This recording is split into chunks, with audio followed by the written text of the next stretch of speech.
Welcome my students. I wish you a good health. The last lesson we talk about the solar eclipse, its types, and how to be safe during observing it. But today we will identify the lunar eclipse. We should know how the lunar eclipse occurs. But firstly, who can define the solar eclipse? Excellent. Yes, solar eclipse, it occurs when the moon is between the sun and the earth on one straight line. But the lunar eclipse, it occurs when the earth is between the sun and the moon. So, the difference between solar eclipse phenomenon and lunar eclipse phenomenon: solar eclipse, it occurs when the moon is between the sun and the earth. But lunar eclipse phenomenon, it occurs when the earth is between the sun and the moon.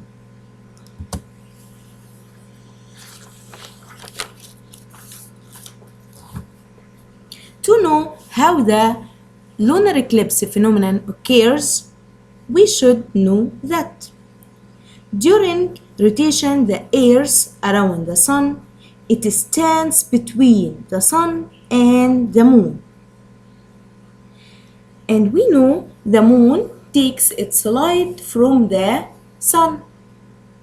And when the earth stands between the sun and the moon, it hides the sunlight from the moon.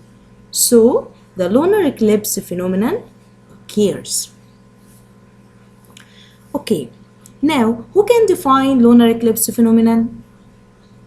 Yes, lunar eclipse phenomenon, it occurs when the sun, earth, and the moon are on one straight line with the earth in the middle, hiding the sunlight from the moon. But when this phenomenon occurs, it occurs in the middle of lunar month. Why?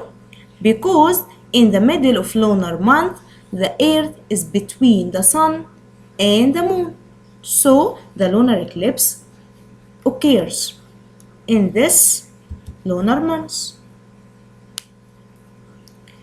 It occurs twice per year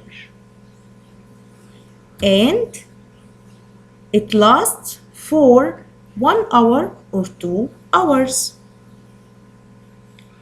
It doesn't need precautions during observing it because it doesn't harm our eyes when looking at it. Finally, our lesson summary: lunar eclipse occurs when the earth lies between the moon and the sun. Questions for revision: write the scientific term. It occurs when the earth, sun, and the moon are on one line with the earth in the middle. The next session we will talk about the types of lunar eclipse. Thank you.